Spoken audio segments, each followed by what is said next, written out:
alltså min självbild förstörs där, för att då tänker man, varför har polisen han? Eller, okej, han är en av dem. Och så jag förstår ju att det är en bra sak med visitationszoner. På det sättet som det har varit i Eskilstuna så har det inte hjälpt så mycket alls.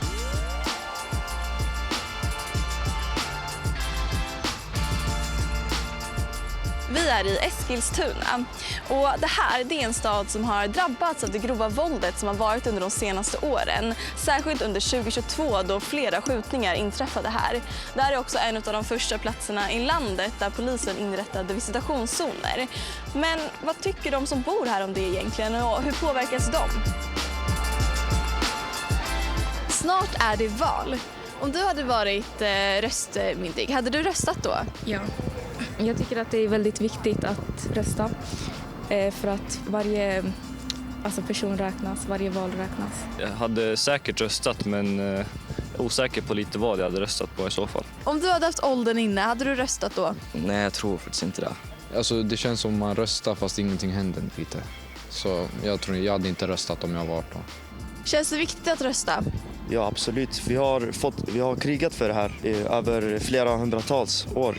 Känner du att du skulle kunna påverka med din röst? Alla som vill göra en förändring i samhället tycker jag borde rösta. Tycker att det är väldigt viktigt. Finns det någon fråga som är extra viktig för dig? Alltså jag tycker att det är väldigt viktigt med kriminaliteten eftersom att den har ökat väldigt mycket på senaste. Och jag som bor på ett utsatt område vet hur det är att konstant vara rädd hela tiden och inte våga gå ut på kvällarna. Och jag tycker inte att det ska behöva vara så i Eskilstuna.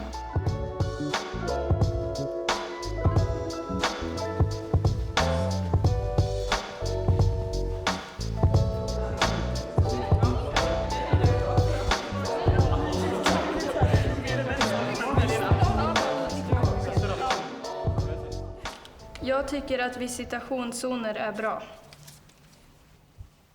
3, 2, 1.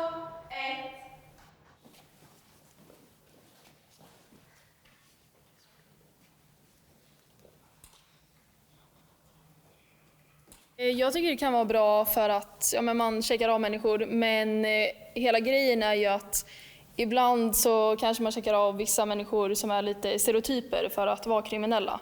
Jag tycker i så fall att man ska checka av alla människor. För jag har gått i visitationszoner men inte blivit visiterad liksom.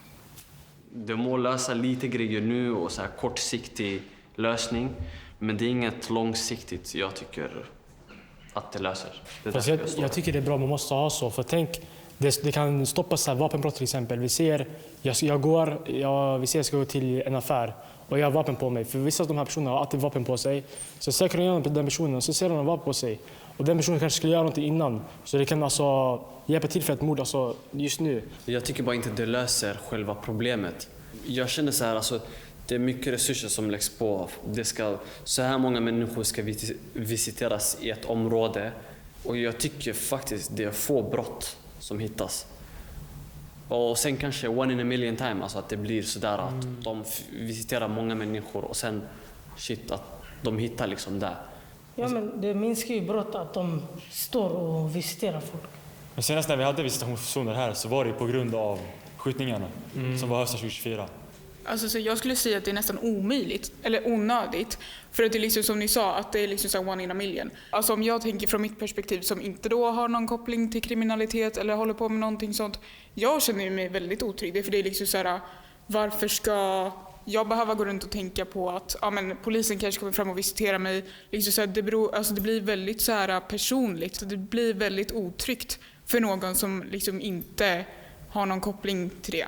I mitt område, om polis hade kommit fram till mig och börjat visitera mig till exempel, och någon mamma eller pappa från området går förbi, då har min självbild förstört hos de här människorna för att polis har kommit fram till mig.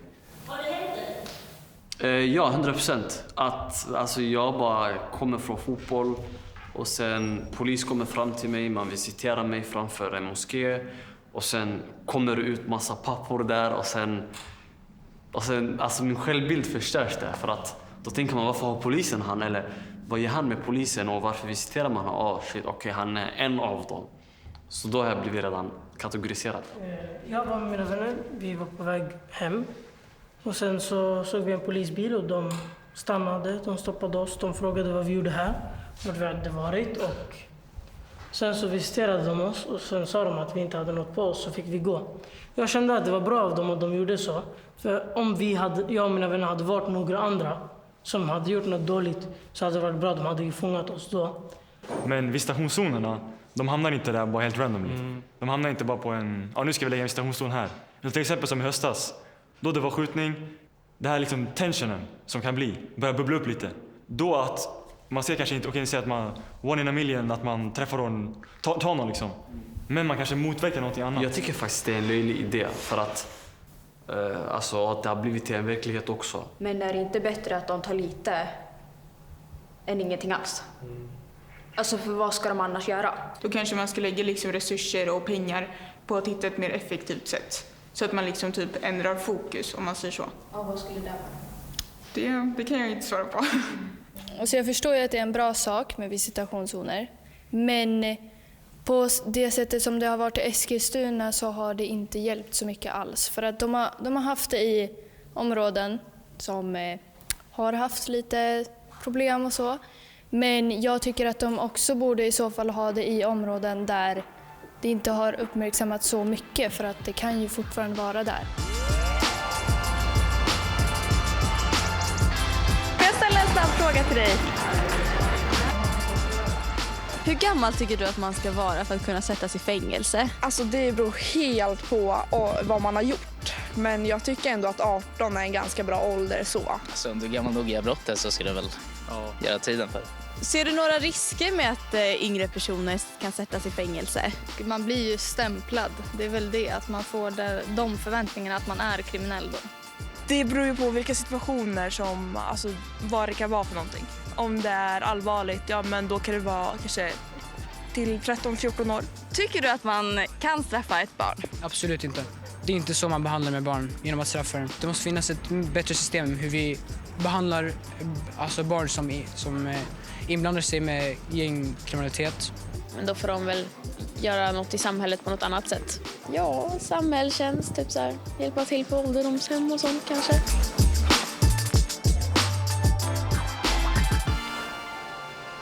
Jag tror att fängelsestraff för 13-åringar kommer få färre barn att begå grova brott. 3, 2, 1, gå.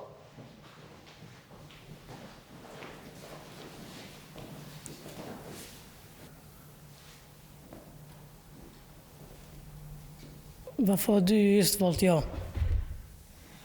För att jag ser att i dagsläget så är det väldigt mycket yngre som just är involverade och blir utnyttjade. Jag tycker liksom inte att i 13 års ålder så kanske man inte har medvetande av vad man faktiskt begår. Men när vi pratar om just grova brott, alltså när vi pratar om att döda någon eller någon sån här grejer, oavsett om de är barn eller inte så har det kommit så pass långt tror jag att vi måste göra en åtgärd än att bara skicka hem dem till familjen igen eller hamna på ett HVB-hem eller någonting som vi ser inte fungerar i dagsläget. Så jag tror att det kommer minska för att man kan inte använda sig av barn. Så därför tror jag att det är viktigt att vi gör någonting. För just nu så våra barn kan inte gå runt och skjuta hej vilt bara för att de inte är straffmyndiga. Jag tror inte det blir att de sänker åldern ännu mer och tar 12-åringar och 11-åringar som hjälp istället då? Det kan de nog göra. Vi ser redan att det finns, alltså att man rekryterar ända ner till 6-7 års ålder. Men det är svårare, skulle jag säga, för en sån liten att begå de grova brotten. Då kanske det är att lämna över en väska eller såna här grejer. Så det du vill att de ska göra är att 13-åringar ska kunna sitta i fängelset i 4 år. Alltså de är bara 17 och så kommer de ut och bara shit okej, det finns ingen att komma tillbaka. Jag är 17, registret är liksom förstört och men jag har bara den här vägen liksom. Så varför inte döda mer folk liksom? Och det är så en 17-åring tänker tycker jag. Så annars om en 13-åring skjuter någon och sen såg den, oj, det här gav ju inga konsekvenser alls. Då kan jag bara få göra det mer.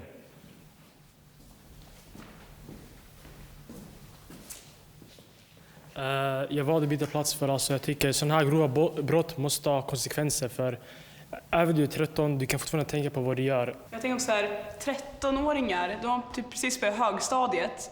Om man också vet så här, hjärnan slutar inte utvecklas förrän typ 22, 25 och sånt där. Så det är inte lätt. Visst, man har ju ett visst konsekvenstänk och man är ju inte helt borta i huvudet. Men ändå, som 13-åring så man är ändå fortfarande liten. Fast det måste finnas några konsekvenser. För vi ser en 13-åring, han håller HVB-hem. Han sköt sig i 4 månader. Sen kommer han tillbaka och han gör samma sak igen.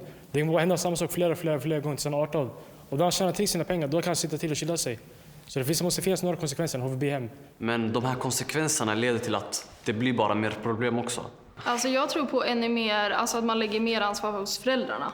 För att det är ju där man ser att de uppfostrar barnen på riktigt. Och det är närvarande föräldrar man behöver. Så om konsekvenserna kommer från föräldrar istället för samhället. Jag tror inte att fängelse kommer göra att människor inte gör grova brott. För att, som ni säger så har de ju konsekvenstänk. Så de fattar inte att okej, men jag hamnar i fängelse. Sen kommer de ut, de tänker att de kan göra nya saker. De har fått nya kontakter och de har fått nya förebilder. Och vissa kanske tycker det till och med kan vara coolt att det är en skrytgrej. Ja, exakt, att jag har hamnat i fängelse i något år. Förlåt för jag bryter, men det är inte rätten till 13-åringar att gå runt och göra sånt där. De ska ju ha konsekvenser, men jag tror vi måste jobba ännu mer förebyggande. Och att regeringen och allting borde ha ännu mer fokus på det förebyggande och att ha trygga vuxna överallt. Att lägga mer press på föräldrarna. Är det föräldrarna som ska ha konsekvenser kanske? Du pratar om föräldrar, men det är kanske inte alla som har föräldrar. Hur tänker du där? Där borde ju samhället eller föräldrar som ser problemet. Det är inte många som ser det problemet. Det finns ju jättemånga ensamstående föräldrar och där borde ju samhället hjälpa till med att hur kan den här mamman, ensamstående mamman, ha alla möjligheter för att ge mat och kläder och så att barnet kan gå på en idrott och ha någonting att göra.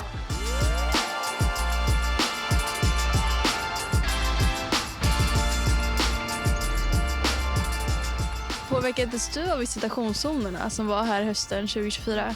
Ja, det gjorde jag. Jag blev väldigt mycket visiterad. Men jag tycker det är bra att de håller koll på barnen. Även för det är många barn som rekryteras mot kriminalitet och tycker att det är bra att de håller koll på dem. Alltså jag blev ju inte visiterad, så det påverkar inte mig men det påverkar många andra. Alltså jag tycker att det var en sorts trygghet för mig för att alltså, man vet aldrig vad folk bär runt på, speciellt i ett utsatt område. Så jag tyckte att det var bra, men jag vet att många andra har väldigt olika åsikter om det. Känner du dig trygg i Eskilstuna? Ja, jag har ju bott här så pass länge så att jag ändå kan känna mig trygg. Yes, jag känner mig väldigt trygg. Ja, det skulle jag säga. Ibland. För det mesta. Generellt tycker jag Eskilstuna är ju ett trygg stad. Lite otrygg. Alltså just här där jag bor så känns det ganska bra. Ja, ganska. Ja, kanske inte sent på kvällen. Ja, det skulle jag säga. Jag känner mig ganska trygg. Varför känner du dig inte trygg sent på kvällen? När man har hört ganska mycket om typ så här skjutningar och sånt. Det har väl hänt väldigt mycket nu på senaste här med brottslighet och sånt, men jag känner mig ändå ganska trygg.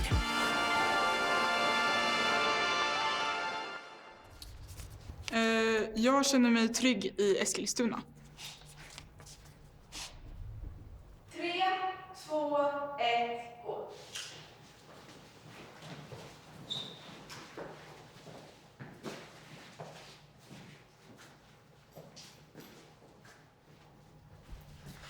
Men jag ställde mig ibland för att oftast känna mig trygg.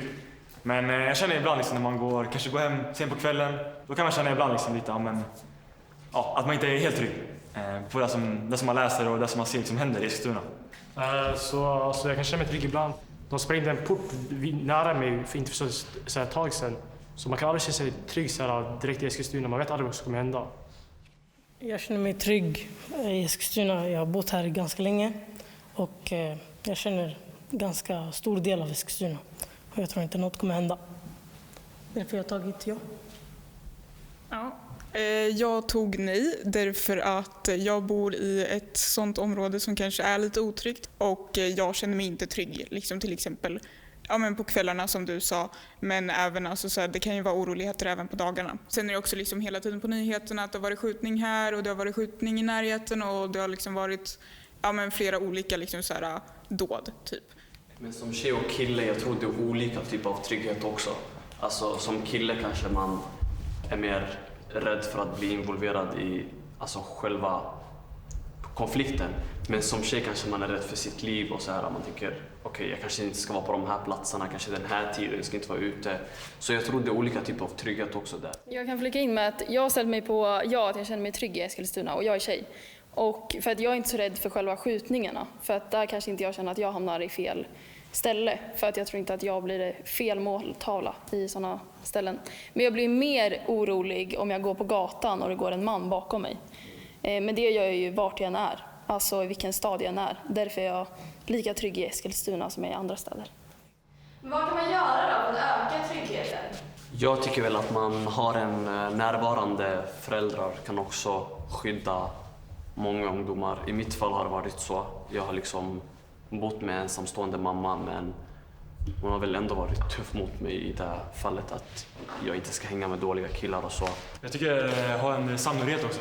Alltså kanske gå med i en idrottsförening eller i kyrkan eller moskén eller någonting liksom, där man har människor runt omkring sig som verkligen kanske vet var man är och sånt och liksom har koll på en och känner att man har folk runt omkring sig.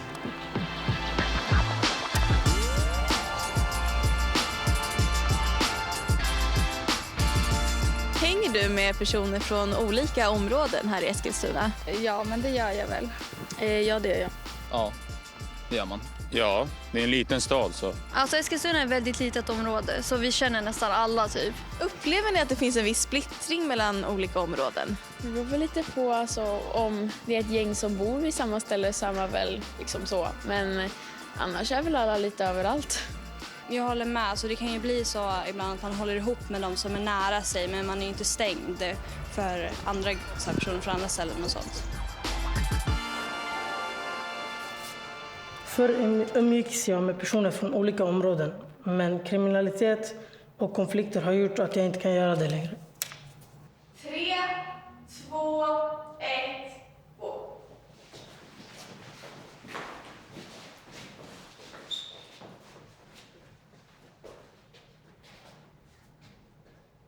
Men jag kan väl börja, och jag tycker alltså förut när man var yngre och man gick i grundskolan, då kunde man liksom hänga med vem som helst från Skiftinge, från Årby, alltså olika områden.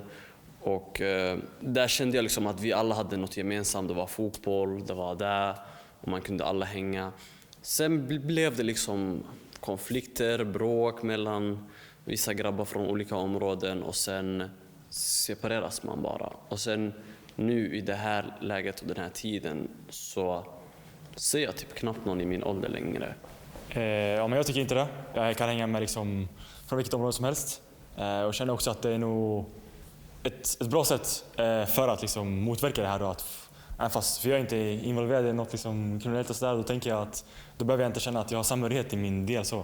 Utan får försöka liksom bryta de här gränserna, bryta att det ska finnas en kultur av att men jag kan inte hänga med dig för att vi är olika områden, utan låt oss få hänga allihopa och få vara förenade. Liksom. Jag ställer mig på ibland för att jag tycker att man väljer vem man vill hänga med.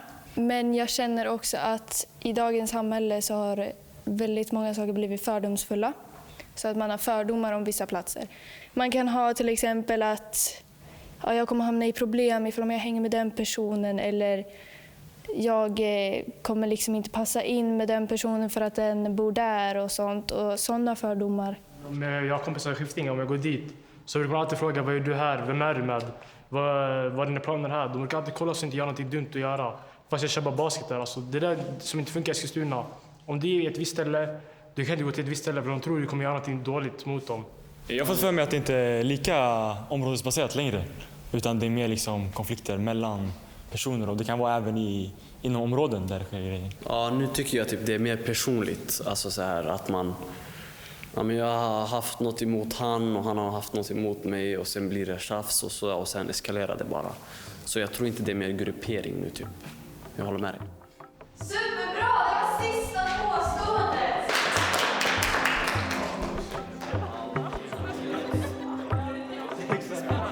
Hur tycker du att det var att vara med? Det var roligt att höra Annas perspektiv hur det är i samhället. Hur kändes det att bli motsagd? Alltså, jag blev lite arg alltså, i början. Det var roligt alltså, att kunna förstå hur de tänker. Tycker du att det finns någon som vann någon debatt? Ja, Axel. När vi pratar om det här med 13-åringar som sitter i fängelse och sådana saker så var inte jag på samma sida som han i början. Men sen i slutet så behövde jag hoppa till hans sida för jag förstod vad han menade och han hade jättemånga bra argument som fick mig och han övertalade mig helt ärligt. För ni hade lite olika åsikter ibland. Alltså jag har ingenting emot att diskutera med folk för att i slutet av dagen alla har sin egen åsikt. Det är så världen funkar. Är det viktigt att man kan liksom skilja på person och åsikt på något sätt? Ja, jag tycker det. Så länge det inte är helt sjuka åsikter. För ni hade ganska olika åsikter. Ja, det hade vi. faktiskt. Hur var det att diskutera med varandra? Och det kändes bara bra i stunden, I guess. Alltså, för man får också liksom... Jag får utveckla mitt argument ännu mer av vad någon annan liksom säger. Vilket hjälper att man kanske kommer fram till en bättre lösning än något som man inte tänkt tidigare. Tycker ni att ni kunde mötas lite eller så är ni fortfarande på två helt olika sidor? Jo, men jag tycker väl man kan mötas i mitten någon gång. Men vi var ju ofta den ena på ja och den andra på nej, så det är lite svårt. Men ja, absolut, vi båda vill ju liksom... Ja, det är inte att en vill att kriminalitet ska finnas kvar och den andra inte, utan vi båda har ju samma liksom... Vad säger man? Baktanke kring det. Det bästa för Eskilstuna och Sverige.